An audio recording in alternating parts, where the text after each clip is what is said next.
Have you ever found yourself asking the question, why do I keep attracting the wrong people? Maybe it's in relationships, maybe friendships, maybe even in work. It's like a pattern you can't shake off. Different faces, different times, different circumstances, but somehow it always ends the same. You feel drained, disappointed, even betrayed. You tell yourself, next time will be different, but then it's not. The cycle continues. And the truth is, you're not alone.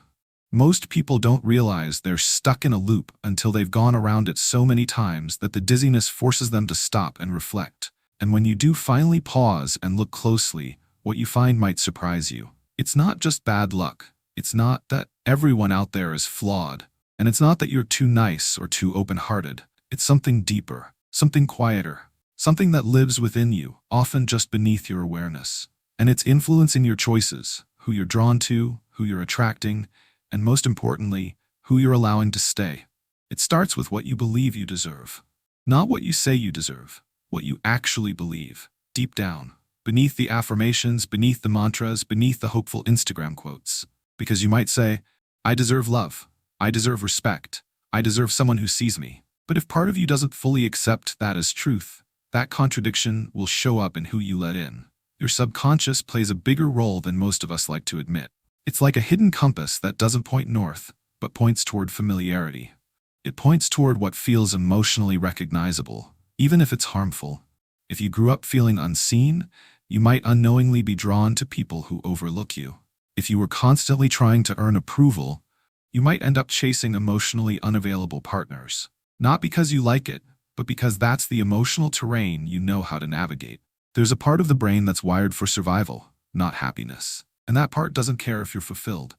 It only cares that you're in familiar territory, because familiarity feels safe, even if it's painful. So if chaos is what you knew, chaos becomes your comfort. If inconsistency is what you knew, you might find stability oddly uncomfortable. And so you keep attracting or choosing people who fit that mold. We don't attract what we want. We attract what we are a match for emotionally. Think about that for a second. If you carry unhealed wounds, you'll find others who mirror those wounds back to you.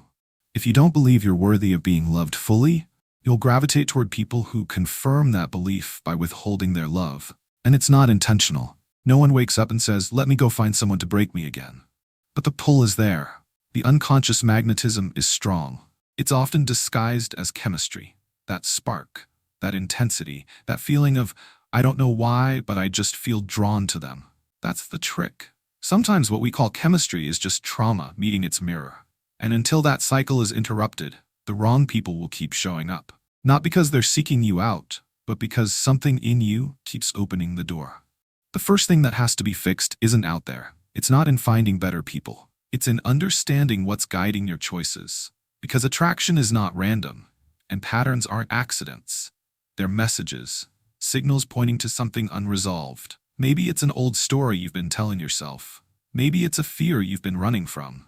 Or maybe it's a version of you that you outgrew but never left behind. Ask yourself, what am I used to feeling in relationships? Is it anxiety? Is it doubt? Is it the sense that I have to work for love? If the answer isn't peace, then peace might feel boring. And here's the twist. Until you heal the part of you that craves emotional intensity as a sign of love, you'll confuse peace for lack of connection. A lot of people think they have bad luck in love. But it's not luck, it's internal programming. And that programming runs on autopilot until you bring it into awareness. Think about how many red flags you ignored because part of you didn't want to be alone. Or how many times you justified someone's bad behavior because you were afraid no one better would come along. That's not weakness. That's survival mode. But the truth is, as long as you stay in survival mode, you won't thrive. You'll keep repeating. You'll keep attracting people who take more than they give, who leave you questioning your worth, who keep you in a state of emotional confusion. And after enough of those experiences, you might start to believe that's all there is. That healthy, secure, nourishing relationships are a fantasy. But they're not. They're just unfamiliar. Here's the truth no one tells you. You don't need to change who you are to attract better people. You need to heal who you became in response to being hurt. The version of you that settled, the version that tolerated mistreatment, the version that equated love with pain. That's the version that keeps pulling the wrong people in. Not because you're broken, but because you adapted. Healing isn't about becoming someone new. It's about returning to the version of you that knew what real love felt like before the world taught you to doubt it, before the disappointments, before the betrayals, before you started shrinking to fit into someone else's lack of capacity. The more you heal, the less available you become to people who haven't. That's the shift. You stop finding certain behaviors attractive. You stop entertaining mixed signals. You stop being drawn to chaos. And without realizing it, the entire landscape of your relationships starts to change. Not because the world changed, but because you did. You stop mistaking attention for affection. You stop settling for potential. You start recognizing that consistency isn't boring, it's safe. That being chosen daily matters more than being intensely pursued for a moment. And suddenly, what once felt exciting, those roller coaster relationships, now feels exhausting. That's growth. But to get there, you have to do the uncomfortable work. You have to sit with yourself. Ask the hard questions. Where did this pattern begin? What was modeled for me as love? What beliefs have I internalized about what I'm worthy of? And most importantly, am I willing to unlearn those beliefs? Because you can't attract someone who sees your full worth until you see it first.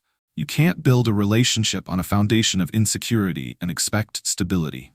You can't keep bypassing your own needs to avoid conflict and then wonder why you feel unseen. You can't change what you don't acknowledge.